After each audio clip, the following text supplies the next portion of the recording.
마이토는 어머니를 전쟁으로 잃고 새 어머니의 집으로 이사 오게 됩니다. 그리고 한 외가리에 어머니가 살아있다라는 이야기를 듣고 저택 근처의 탑으로 들어가게 되죠. 즉, 마이토를 처음 아랫세상으로 끌어들이는 자는 바로 외가리 남자입니다. 이 남자의 상징은 거짓입니다. 마이토에게 어머니를 만날 수 있다고 거짓말을 하고 적을 상대할 때도 위장을 하거나 불의를 고치기 위해 마이토에게 거짓말을 하죠. 이것은 마이토와 정반대임을 의미합니다. 왜냐하면 마이토라는 이름의 의미가 진실된 사람이기 때문입니다. 그래서 외가리 남자의 구멍난 불의를 메워주는 사람은 바로 마이토, 즉 진실입니다. 거짓을 진실이 메꾸는 것이죠. 그리고 둘은 함께 아랫세상을 여행하게 됩니다. 이 여행이 끝나는 순간은 언제일까? 바로 마이토가 자신의 입으로 외가리와 친구가 되어 살아가겠다라고 말할 때입니다. 진실이 거짓을 인정할 때이죠. 이것은 여러모로 의미심장합니다. 왜냐하면 아랫세상으로 마이토가 들어가기 전, 그러니까 양어머니 나치코가 실종되기 전에 마이토는 특징이 하나 있습니다.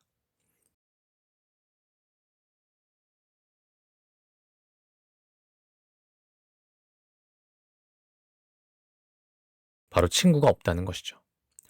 마이토는 앞서 진실이라고 했지 않습니까?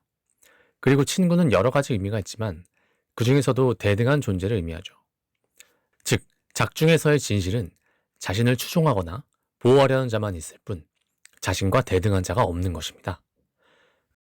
하야오 감독은 외가리 남자라는 인물을 통해 진실의 방향성에 대해 이야기하고 있는 것이죠. 이것을 나타내는 것이 바로 마이토의 칼입니다. 마이토의 칼은 처음에는 적을 향한 공격을 담아냅니다. 그러나 이후 젊은 키리코를 만나고 식량을 구하기 위해 식량을 손질하는 생산의 의미로 바뀌죠. 그리고 이것은 외가리의 불의를 메워주기 위해 나무를 깎아주는 치료의 의미로 바뀝니다. 하야오의 세계에서의 마이토, 즉 진실은 선악 판단이 중심이 아닌 거예요. 진실을 통해 다른 가치를 포용하고 공존하는 세계를 지향하는 것이죠.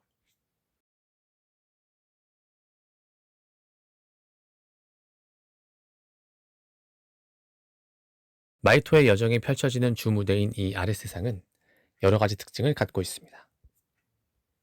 이 세계는 펠리컨들이 말을 하는 세계이고 마이토의 조상 할아버지가 신으로 있는 세계이며 이미 죽은 하미와 젊은 키리코가 공존하는 초월적 세계죠. 왜 이렇게 이상한 세계가 존재하는 걸까요? 그것은 이 아랫세상에 등장하는 캐릭터들의 특징을 보면 알 수 있습니다. 외가리 남자, 펠리컨, 앵무새, 즉 모두 조류죠. 왜 이 세계엔 조류만 존재할까요? 조류는 하늘을 나는 존재이지 않습니까? 난다는 것은 중력과 장애물에 구애받지 않고 원하는 곳으로 자유롭게 이동하는 힘을 주죠. 즉, 아랫세상의 캐릭터들은 모두 자유를 기반에 둔 캐릭터들입니다. 그리고 그들은 현실을 상징하는 땅이 아닌 이상을 상징하는 하늘을 날아다니죠. 즉, 아랫세상은 이상을 추구하고 자유를 상징하는 세계인 것입니다. 그러나 이 아랫세상에 숨겨진 이면을 알 수 있는 장면이 있습니다. 죽어가는 펠리컨이 마이토를 만나 밤에 이야기를 나누는 장면이죠. 이 세계 속 펠리컨들은 먹이를 구할 수 없고 자손들이 나는 법을 점점 잊어버리고 있는 상황이죠. 그리고 아무리 높게 날아도 이 세계를 벗어날 수 없습니다. 이것은 현실 세계와 전혀 다른 세계로 보였던 아랫세상이 사실 현실 세계와의 공통점이 있다는 것을 말해줍니다. 마이토가 살아가는 현실 세계의 상황은 전시입니다. 마이토는 그가 가장 사랑하는 사람을 전쟁의 화염으로 잃어버렸죠. 즉, 현실은 고통이 존재하는 세계입니다. 그런데 전혀 다른 세상인 아랫세상도 고통이 있기는 마찬가지인 것입니다. 마이토는 죽은 펠리컨을 묻어주면서 이 사실을 깨닫습니다. 그리고 이미 죽은 엄마를 되찾으려던 자신의 목표를 바꾸게 되죠. 그것은 나치코를 되찾는 것입니다. 즉, 마이토의 엄마인 히미가 마이토의 이상을 나타낸다면 양엄마인 나치코는 마이토의 현실을 나타내는 것입니다. 지나간 것을 되돌리려는 이상에서 아직 지나가지 않은 것을 붙잡으려는 현실로 마이토가 성장하는 선택을 하는 것이죠. 따라서 하야오의 세계에서의 진실은 이상이 아닌 현실인 것입니다. 그런데 이 나치코를 구하려는 순간 어떤 돌이 나치코를 자극합니다. 이 돌은 아랫세상을 만든 기원에 해당하는, 정체를 알 수 없는 거대한 힘에 해당하죠. 이 세계의 창조주인 할아버지가 나의 세계와 나의 힘은 전부 이 돌에서 나온 것이다 라고 말할 정도입니다. 따라서 이 돌의 정체를 파악하는 것이 곧 이 아랫세상, 이 이야기의 핵심을 파악하는 것이라고 볼 수 있을 것입니다. 그러나 영화가 끝날 때까지 이 돌이 과연 어디에서 왔고 어떤 목적을 가진 돌인지 나오진 않습니다. 그렇다면 이 돌의 정체는 무엇일까요? 돌은 바로 재능입니다.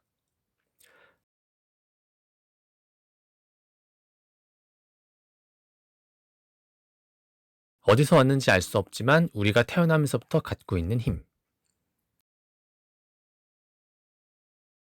그리하여 사랑하는 사람을 빼앗아가는 현실로부터 눈을 돌릴 수 있는 또 다른 세계. 실제로 우리도 삶의 고통이나 현실을 좋아하는 분야, 좋아하는 일로서 잠시 잊곤 하지 않습니까? 내 재능이 뛰어난 만큼 그 세계 속에서의 나는 완전해지기 때문이죠. 엄마와 친구가 없는 마이토에게는 그 세계가 어디일까? 바로 아랫세상인 것입니다. 이 아랫세상은 곧 우리의 커리어가 되는 것입니다. 하야오 감독은 다양한 작품을 통해 전쟁, 이름, 자연 등 삶의 중요한 키워드들을 작품 속 이야기에 녹아냈습니다. 그렇다면 하야오 감독은 왜 자신의 은퇴작에 커리어라는 세계를 이야기하는 걸까요? 그 답은 마이토의 할아버지에 있습니다. 이야기 속 할아버지는 탑에 틀어박혀 평생 아랫세상을 창조하고 운영해왔습니다. 커리어 중에서도 장인에 가까운 커리어죠. 따라서 이 할아버지는 곧 평생을 애니메이션에 종사해온 미야자키 하야오 본인을 투영한 캐릭터일 것입니다. 은퇴 작품을 앞두고 하야오가 장인으로서 살아온 자신의 커리어를 돌아보면 그 세계에는 여러 가지가 있었을 것입니다. 자신이 만들어내어 현실 세계로 다시 태어나는 와라와라, 즉 창작 결과물들. 그 과정에서 우리에게 패배하고 밀려나는 경쟁자들, 즉 펠리컨이 있었을 것입니다.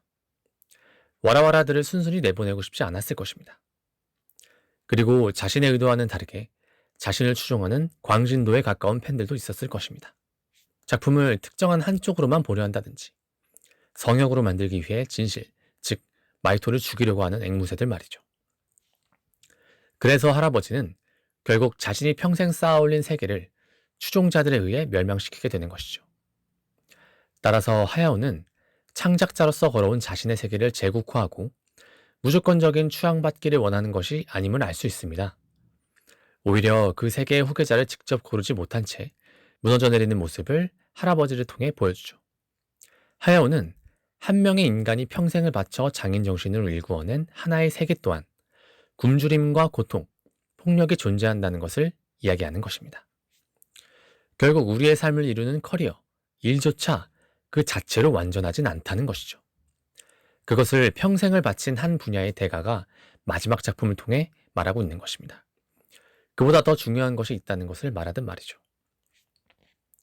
그렇다면 고통으로 가득 찬 현실 세계, 그에 반해 자유와 이상으로 갖고 온 커리어의 세계 이외에 더 중요한 것은 과연 무엇일까요? 그것을 이야기해주는 인물이 바로 이 외가리 남자입니다.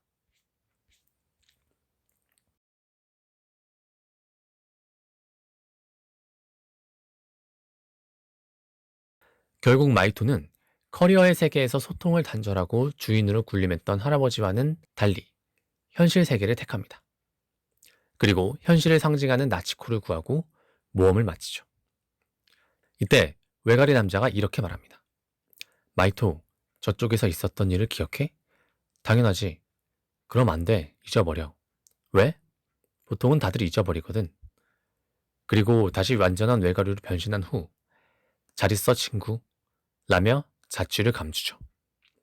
그리고 마이토는 외가리 남자와 더 이상 만나지 않게 되고 시간이 흐르고 마이토는 다시 도쿄로 돌아가게 되며 영화는 끝이 납니다.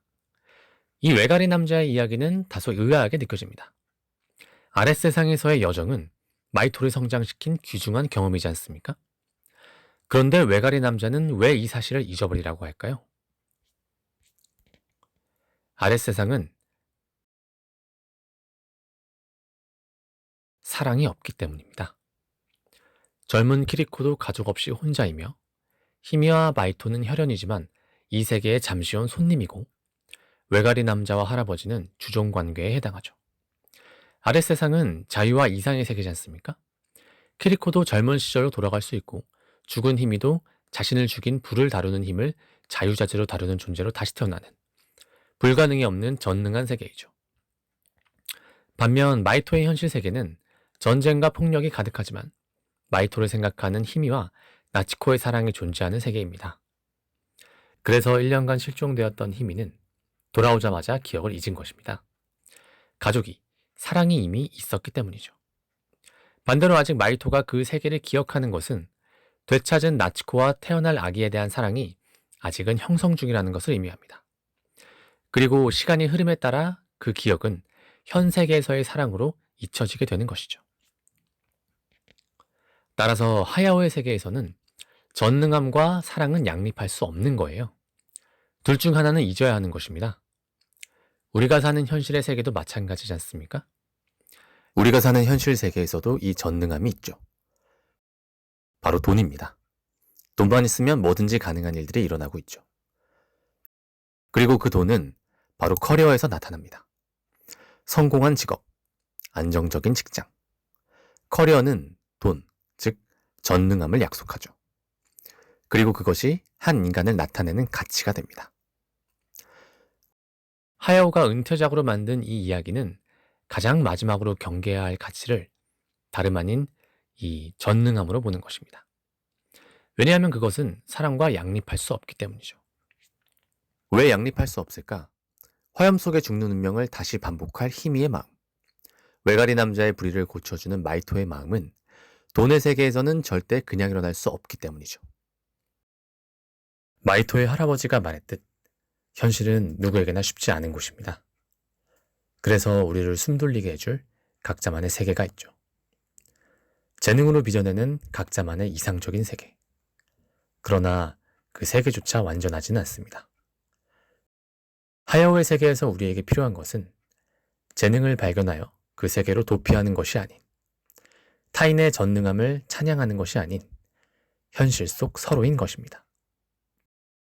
우리를 사랑하는 사람들이 전능함이 아닌 우리를 선택하여 재능이라는 빛나는 돌을 선물로 손에 꼭 쥐어준 것처럼 말입니다.